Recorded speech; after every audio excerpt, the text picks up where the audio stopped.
Hey, sister, this is Misty Williams, founder of HealingRosie.com, and I'm so excited to welcome you to Rosie Radio. Tune in to find clarity, direction, and hope for your healing. New episodes drop every Tuesday. We created this show to empower you to regain control of your life and feel like yourself again. Yes, sister, it is possible. Hey, everybody. So excited to have my friend Kevin on today. Many of you know that my mom, whom I adore, has osteoporosis, and I have been really digging in with her over the last year to figure out what we can do to begin to support her body in actually healing. If you have an osteoporosis diagnosis, you know that there are a couple of drugs that could get prescribed to you. If you've done research on those drugs, you might be a little concerned about taking them. But the truth is, most of the conventional medical treatments for osteoporosis really don't help you rebuild your bones. And that's what we ultimately want to figure out how to do. If we are given an osteoporosis or osteopenia diagnosis, we want to strengthen our bones so that we don't deal with the breaks and, all the things that can happen to us as we get older. So I'm super excited to have my friend Kevin Ellis with us today. He is known as the Bone Coach. You guys probably remember him from the interview I did on Radical Healing with Kevin. But I want to really peel back the layers on this osteoporosis, osteopenia conversation, because knowledge is power, man. When you start hearing the things that you can do to actually move the needle to create healing for your body, it's the most empowering thing. I think about the different diagnoses that I've had on my journey and the times that I felt like when I've heard we don't know what causes it, you can Google it. The best we can do is manage the symptoms of this. When you actually find out that there's something you can do, wow, it's incredible. And that's what I want for this interview. I want you guys to listen to this interview, and I want you to feel confident and certain that there is something you can do. And I also want you to check out Kevin's work. He's got lots and lots of resources on this topic. If you're feeling like, I would love to work with a team that knows how to help rebuild your bones, I want you to feel clear about who is the person that can help you with that as well. So Kevin Ellis, better known as the Bone Coach, is a certified integrative nutrition health coach, podcaster, YouTuber, bone health advocate, and the founder of BoneCoach.com. Through a unique 3-step process and world-class coaching program, he has helped people with osteopenia and osteoporosis in over 1,500 cities around the world get confident in their Stronger Bones plan. His mission is not just to help over 1 million people around the globe build stronger bones. It's to help our children and grandchildren prevent osteoporosis and other diseases in the future so they can lead long, active lives. Welcome, Kevin. Misty, thanks so much for having me. It's good to be here. Yeah, I'm excited for this conversation. Always love that. Yes, I'm thinking about the practical things that I've learned helping my mom navigate this terrain. And I'd love for you just to kind of start. I know you actually have your own experience with osteoporosis. Surprisingly, it's not typically a disease that shows up on the doorstep of men who are really young. But why don't you tell us just a little bit about your story so people can get a sense of where you're coming from? And then I'd like to just dive into what happens after you get a diagnosis. What do you do? Absolutely. Yeah. Because it's usually not the average at the time, 30-year-old male that's diagnosed with osteoporosis. That's pretty shocking. It was shocking for me. I had some other health issues that were taking place at that point in time. I had high stress, poor sleep, chronic fatigue, a lot of depression, things like that. I was taking a lot of different medications, 800 milligram ibuprofen 3 times a day, antidepressants, sleeping pills, antibiotics. You name it, I was taking it in that time period, and all these health issues just came to fruition. And it was at that time I was told I had celiac disease, which is an autoimmune disease that damages the small intestine when you consume gluten. And then I was subsequently diagnosed with osteoporosis, which is low bone density. And at that point in time, I was actually kind of scared about what the future was going to look like, just because of the picture that was painted for me. I had to go confirm after I was diagnosed what osteoporosis actually was. And then I realized, okay, it means porous bone, and weak bones increase the risk of fracture. So I was a little bit worried about that. So I went and I had a conversation with the doctor just to confirm, because they actually just sent me a letter in the mail and said, go on a gluten-free diet, you have osteoporosis. And I was like, are you kidding me? You would think we're a little bit more than that. And I was like, there's no way that that's just the end of it. So I went in, I had another appointment, and they in fact confirmed it was osteoporosis. And the future that was painted for me was taking a bone medication and potentially having fractures at some point down the road. And that was not the future I envisioned, right? I thought I was going to be traveling, going on adventures, hanging out with my kids, spending time with my loved ones, doing all that stuff. And here I am at 30 years old, faced with this bleak future. So I went on this path of doing a lot of reading and research, consulting with people, spending a lot of money, figuring things out. I started making progress and improving my health and my bones. And then I became a health coach because I wanted to help other people. And then I found a bunch of experts in their field. And I said, hey, this is what I'm doing. I want to help a bunch of other people do this. Will you be on board?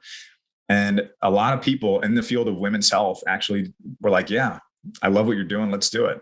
And we work together to build out these amazing programs for people that are helping people all over the world address their bone loss and build stronger bones. So quite the journey compressed into a short time frame there. But that was kind of my journey to how I got to this point.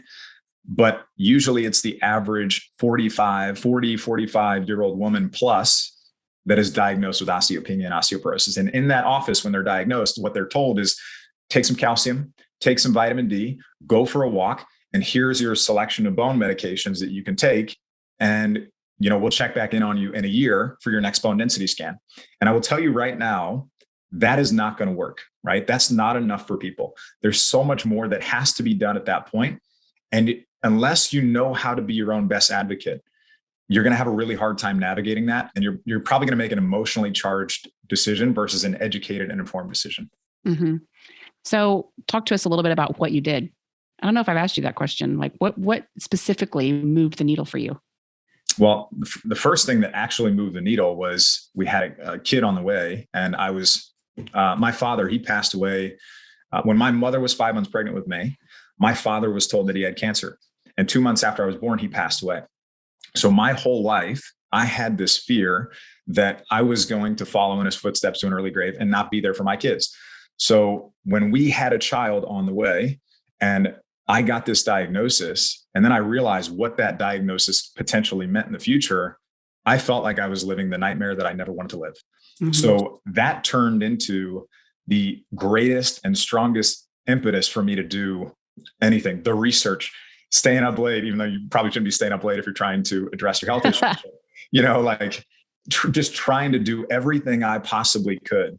And I went hard, trying to figure all this stuff out, addressing the diet, the lifestyle, all those different factors that play into that. We can talk about the specifics of that here in just a minute too. So you addressed the diet and lifestyle. What else did you do? What were the needle movers? Yeah, the biggest things were first addressing those root cause issues, right? So going and getting different health, testing done first that's one of the first things you have to do. So I went and I got a different panel of lab testing results. So just some of the labs that are really important to get up front that I made sure I got were bone turnover markers.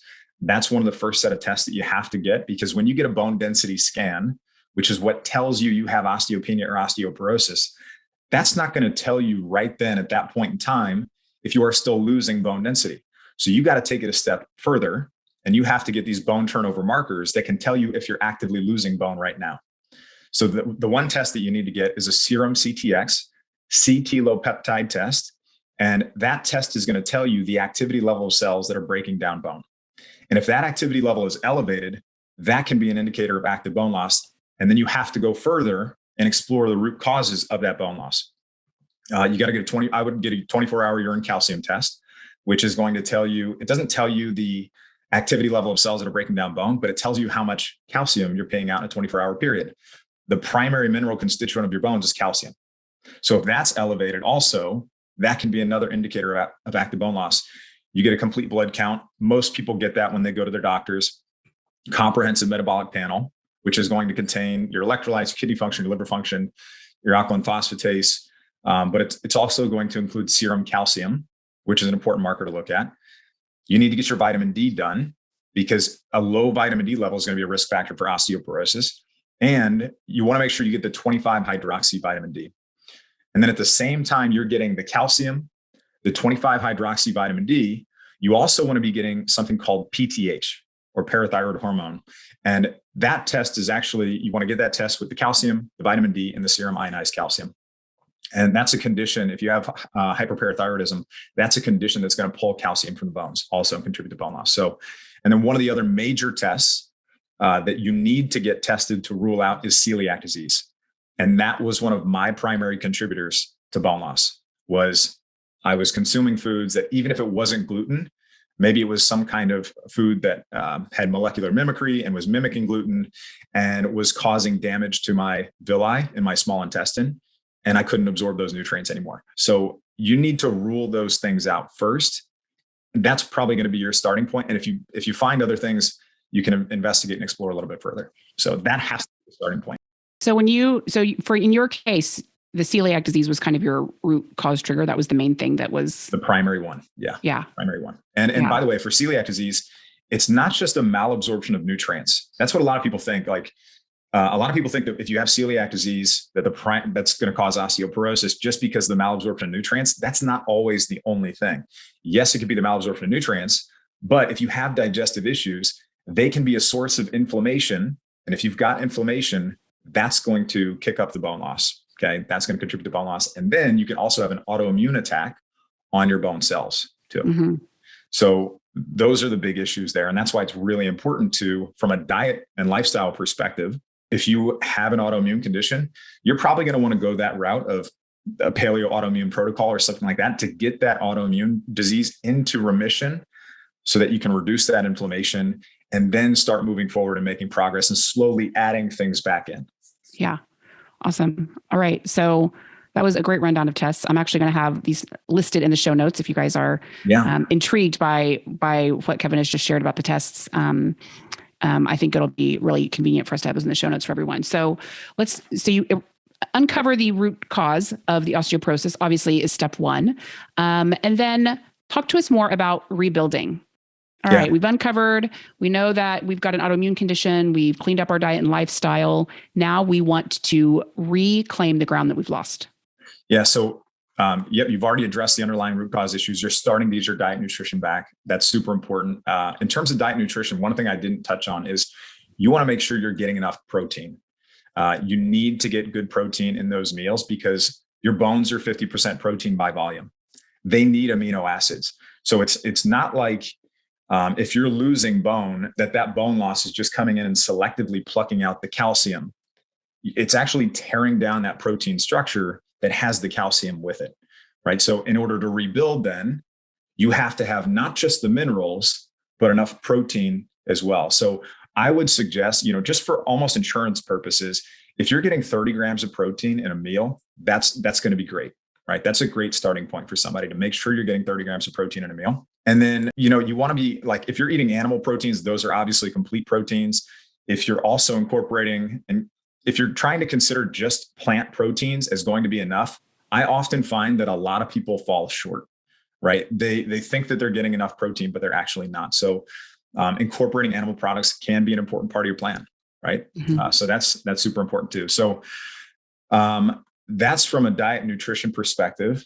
And then from a gut health perspective, let's talk about that for a second, because even if we're not talking about celiac disease, if you have something like small intestinal bacterial overgrowth, or maybe dysbiosis, or some kind of gut infection, you have to figure that out first and address that root cause issue.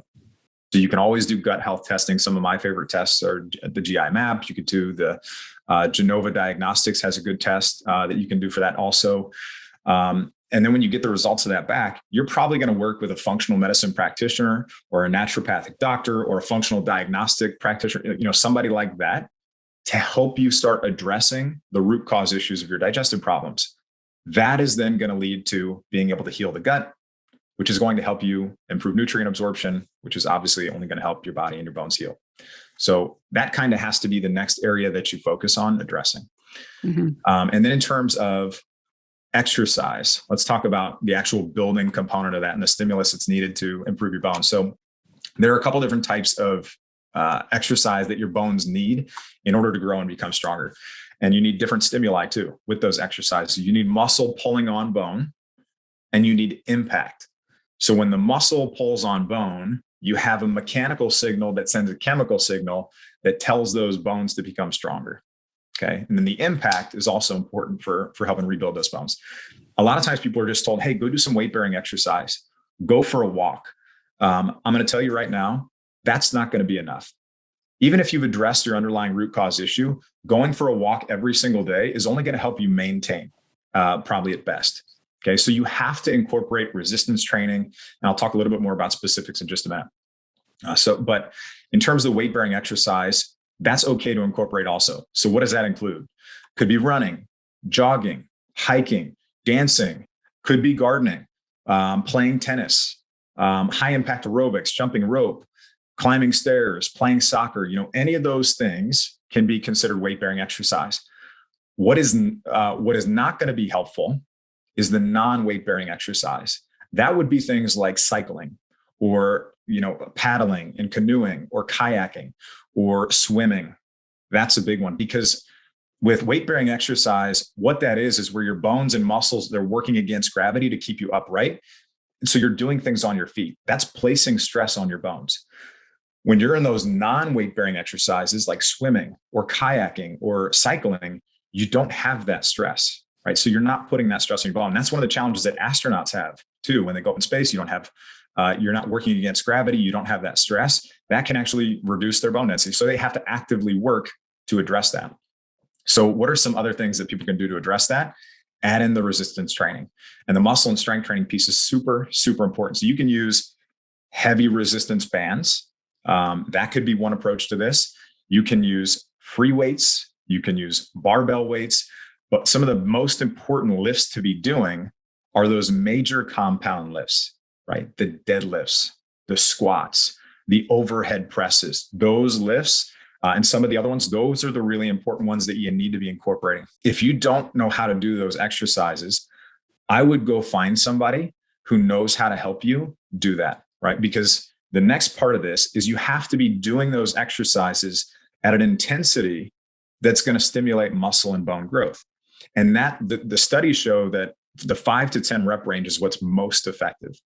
So if you're somebody that does not have a background in exercise and just hears this, podcast and says, I'm going to go, jump into deadlifts, let me pause you right there and say, don't do that. Okay. I would suggest you go work with somebody or find somebody who can evaluate your body mechanics, figure out if you know how to move properly. And if maybe you have maybe you've got some joint pain or some knee pain or something like that, that's going to have you moving awkwardly through those movements. And how can you work around it or address that? Then you slowly start progressing up to those heavier intensity exercises. So super, super important. It's not the last note I want to make about the exercise piece is especially with bone health, bone remodeling is a slow process. It is not like if you go in the gym and crank out a hard workout for 2 weeks, that it's going to turn things around like that.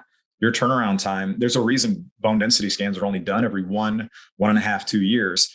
It's because bone remodeling is a slow process. So I would take it slowly, work your way up, be patient with yourself. Don't get frustrated if you miss a day or whatever, just stick with it. And it's really the things that you're doing over time that are going to make the greatest impact. So especially if you've already addressed the root cause issue part of the whole picture. Yeah. Talk to us a little bit about hormones. A lot of women are getting osteoporosis after they go into menopause, right? Yeah. So there's a hormonal component to this too that I think is really important, especially for women, to address their bone loss post-menopause. Yeah. So, there are two different types of osteoporosis, right? There's primary osteoporosis. That's associated with the decrease in estrogen, in postmenopausal women. Estrogen has a protective effect on bone. When estrogen levels decrease, as they do during menopause, that's going to cause an increase in the activity level of those cells that break down bone. Then there's that whole other cause of osteoporosis, which is secondary conditions. Those are, behaviors, diseases, disorders, medications, things like that. Hormones play such an important role. And what I always encourage people to do is, I would be open to considering bioidentical hormone replacement therapy, but you want to work with a practitioner that understands your specific situation and knows, they're going to go in and do their lab analysis, and they're going to help you specifically based on your health history. Do you have a history of breast cancer, or do you have a history of blood clotting, things like that? And then they're going to help you determine what's going to be the right approach for you to move forward. So I would definitely be open to considering that. And I think that can be a really important part of the plan. In your experience, based on what you're saying, it seems like maybe the silver bullet to rebuilding bones really comes down to the exercise. Would that be accurate? Exercise is, it's going to be super, super important. If somebody's doing everything else, even if you're taking hormones, but you're not exercising, you're not going to see a significant impact or that great of an impact over time, especially. So you have to be doing exercise. And if you have to have accountability with that, or you have to have somebody else that does it with you or whatever, that's great. Figure out who that person is to help guide you and stick through that with you. But it's going to be super, super important. So you talked a little bit about the length of time it takes. They're doing these bone scans every year or two. Is it safe to assume that it's going to take a good 6 months to a year to start seeing a reversal once you've gotten everything stabilized and you're not losing bone anymore?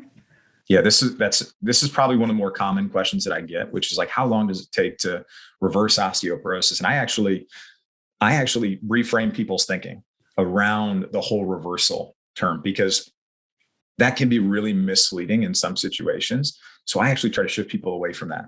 And I try to focus people on what are the leading indicator things we can do to give ourselves the best shot of improvement, and what are the objective near-term markers we can look at to see if we're headed in the right direction. Because again, we need a near-term marker in that 3-6 month period to know if we're headed in the right direction, because we're not going to have a bone density scan done for 1 year, 1.5 years, 2 years. Right. What we don't want to do is not look at the leading indicators and just hope that we're doing the right things, and get to the lagging indicator, the bone density scan, 1.5 years, 2 years later, and realize, oh no, we weren't doing the right things. Yeah.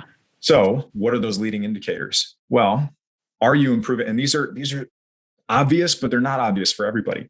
Is your sleep improving? Are you reducing your stress? Are you actually seeing improvements in your digestive symptoms? Are you having regular bowel movements? Are you actually eating full meals? Are you getting enough of those nutrients in those meals? Are you exercising in a way that's not leading to injury? Kind of like we just talked about. We talked about setting up and structuring an exercise plan. Are you being consistent with that? That's going to be super important. But then now we need to look at objective markers in your blood too. And that would be those bone turnover markers that we talked about in the beginning. The serum CTX, okay? That is the CT low peptide test, the activity level of cells that are breaking down bone. Have we seen that? If we started out with a baseline that was a little bit more elevated, have we seen those numbers come down? That can be an indicator of slowing, stopping, preventing more bone loss. Okay. There's also bone formation markers that we can look at. You can look at the level of activity level of cells for bones breaking down, but you can also see the bones improving. And there are markers for that. P1NP, procollagen type 1 N-terminal propeptide. That's one of them. Another one is called osteocalcin. And another bone formation marker is called bone-specific alkaline phosphatase. You can look at all those different markers, and those can help you understand the other side of the picture, the bone formation picture too. So you look at those at the 3-month and 6-month periods, especially if you took them the first time, you got that baseline and something was off, or you had elevated levels of bone loss, you make sure you retest those again in 3 to 6 months, and then do it again at the 1 year mark. If you just want to be confident and you have the additional budget to do that, go for it. Yeah. Are these tests pretty standard blood tests? Are they urine tests? What kind of tests are these that you're describing? Great question. So for the CTX, the serum CTX, that is a blood test. Okay. There's another bone loss test or bone marker test called an NTX, and we would want the urine NTX for that. And that's an NT low peptide test. And you would use the second urine of the day.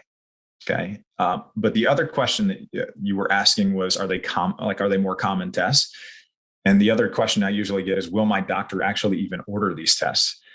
A lot of times you can get them covered by insurance, and sometimes your doctor will order. Like, we give our people resources to help them in those conversations, but you can still have that conversation and say, hey, look, I'm not saying no to your bone medication. You don't want to shut that down, because if you do, you just put a wall between you and that practitioner, and they're not going to help you move forward. Right.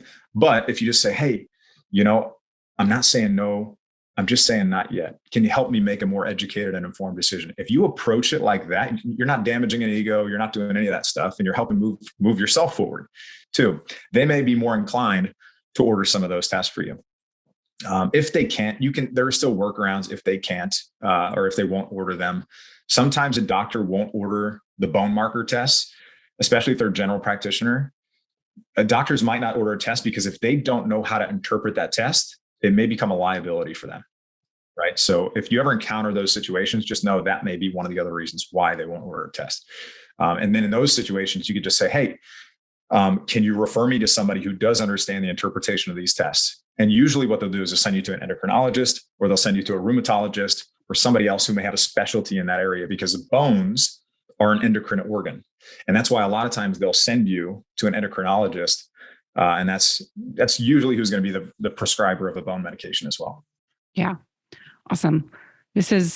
My head is spinning. I'm obviously thinking of my mom and some things that I want to do with her. We are going to put a lot of these details in the show notes, and make sure if you just go to healingrosie.com, you'll be able to find this interview with Kevin. But we'll have good notes for you there. Kevin, why don't you tell us where we can find out more information online?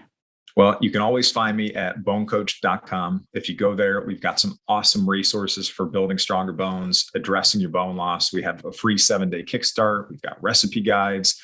And then we're on all the major social channels too. YouTube, we've got some great interviews. Misty, we did an interview with you also. We've got awesome interviews over there. We've got recipe videos and just good stuff. So, but bonecoach.com is probably the easiest place to find us.